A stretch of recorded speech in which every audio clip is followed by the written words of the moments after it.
Did you say Crystal or Christine?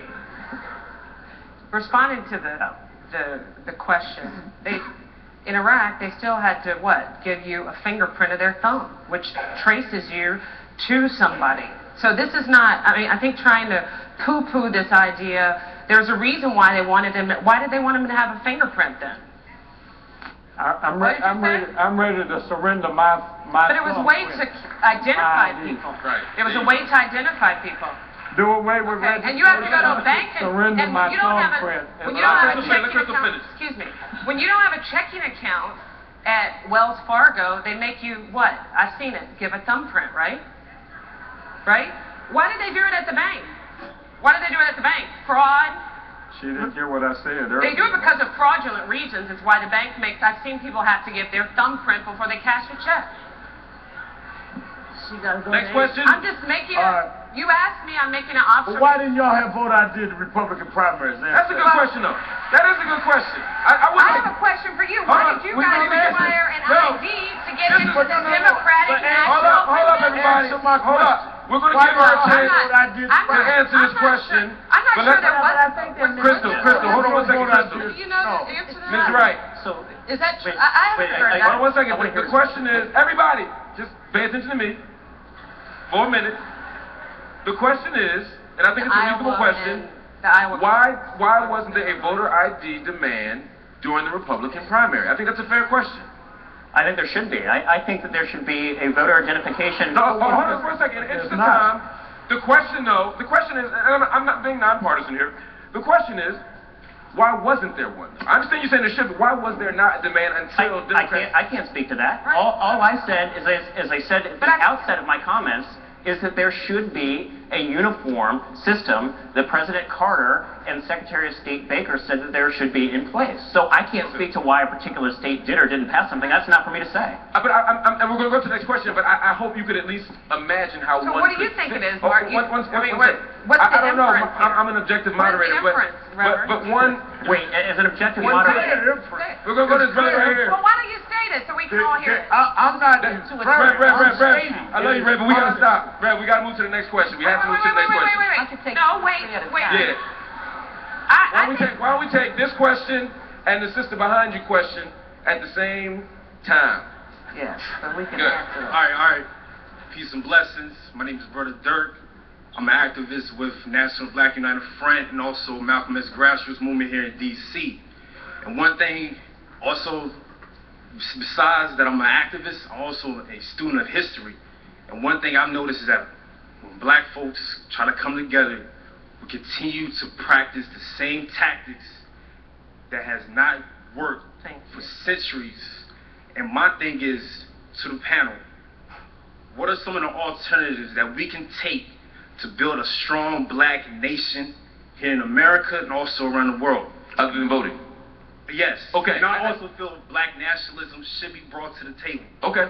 I'm not trying to be, I just want to make sure I want everybody's voice to be heard so we can get some of these questions at once.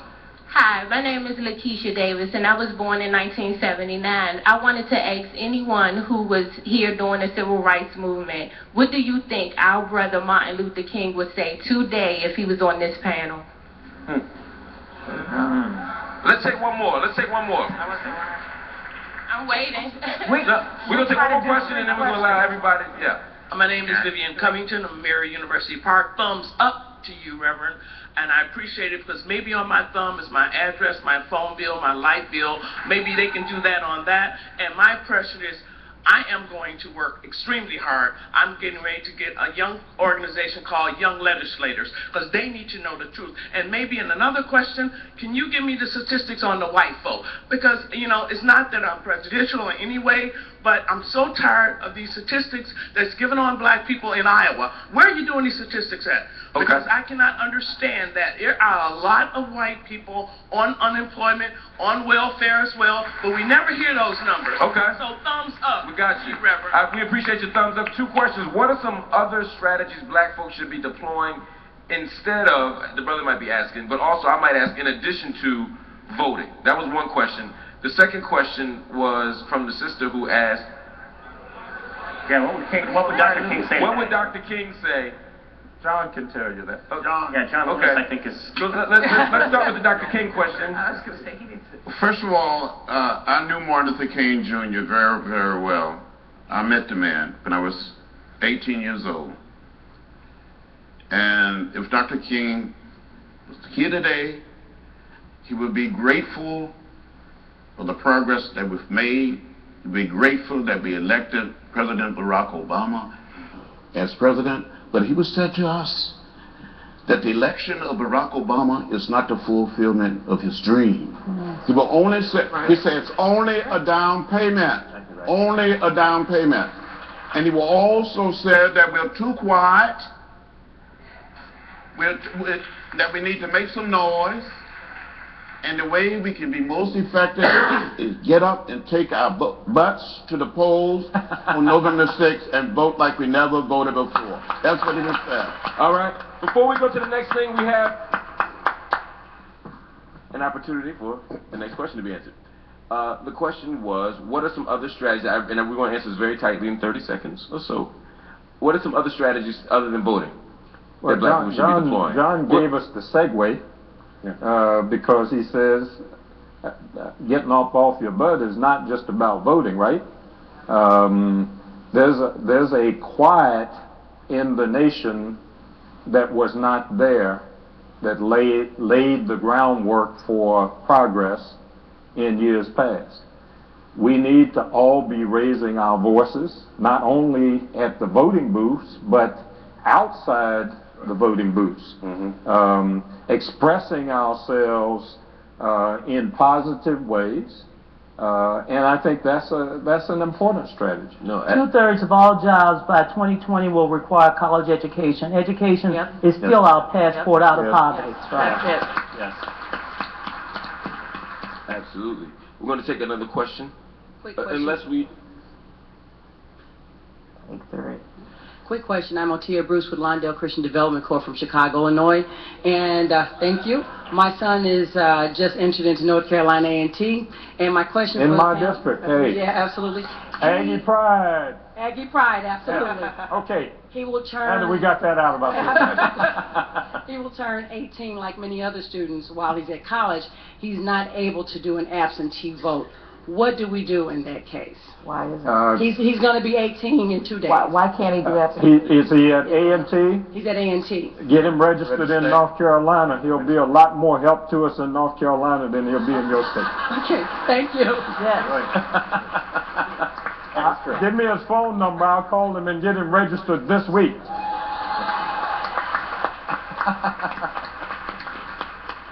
Hi, my name is Wanda Logan. I'm from Philadelphia. I also have an employment agency in Philadelphia, but right now we have many young people that I know are going to be able to get ID, and we're pushing for new voters. But the problem basically is our senior citizens. They are the super voters in Philadelphia. They actually are almost 70%. If we cannot get them to be able to have that ID, we have a big problem in Philadelphia. We didn't, I think at one point they said that we were having, they were able to get their ID for free. Then it changed. We had people going to the DV, you know, for the driver's license. Yes, ma'am. And come to find out, they needed to pay $19, $20, and a lot of the senior citizens didn't have it. Let me, in the interest of time, I can tell you I'm in Philadelphia still. We're organized in Philadelphia. We're doing a lot of work there. Connect with me afterward, and I can tell you, but some of the big churches there, particularly Enon, Reverend Wallace, doing some work there. I'm partnering with him. Yeah, so connect with me. We're getting people out. So we'll do that. We're doing that. Basically, my grandmother's 103 years old. Oh, okay? wow.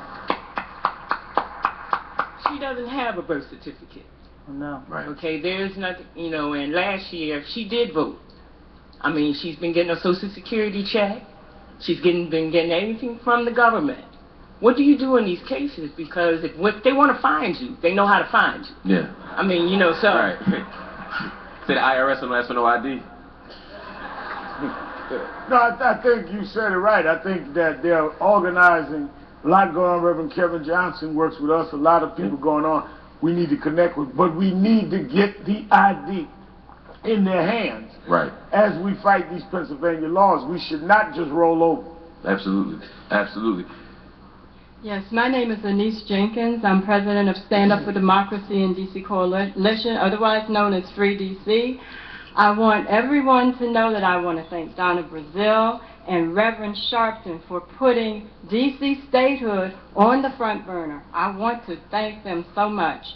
I would like to ask how we can get the message out on a national level that there are 620,000 federal tax-paying residents in the District of Columbia that are voter suppression number one. Absolutely. That's a great question. Before we answer that question, though, we do have another special guest.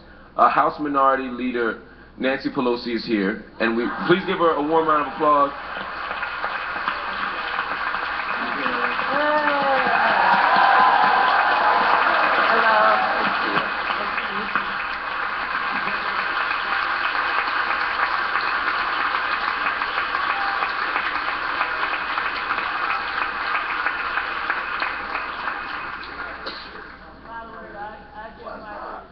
To the amazing, phenomenal Nancy Pelosi.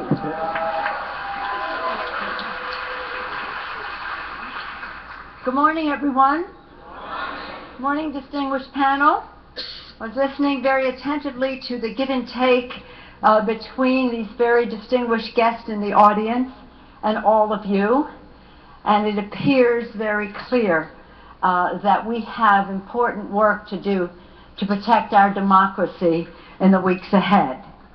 At the start of my remarks, I want to call to mind our dear former and deceased colleague, Donald Payne. He had a call to service that was about respecting the dignity and worth of every person, wherever that person lived in the world. He made us very proud of our country and of his service. I know that he would be very proud and was of Emanuel Cleaver, our distinguished chair of the Congressional Black Caucus, of Gwen Moore and Andre Carson, who are co-chairing the legislative conference here, of Elsie Scott and her work as president of the CBC Foundation, and Shanice Washington as chairman of the board, and the members of the CBC, the Congressional Black Caucus, which we always refer to as the conscience of the Congress.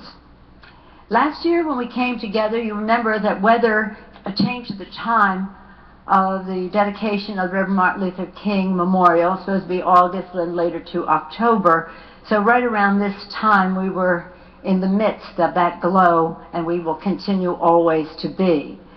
But Dr. King talked about time. He talked about the fierce urgency of now. We know that. He talked about the gradualism which should be avoided. And I'm so pleased that your theme is voting rights, new age discrimination, age, time factor, and also that inspiring leaders, building generations. That's about time too.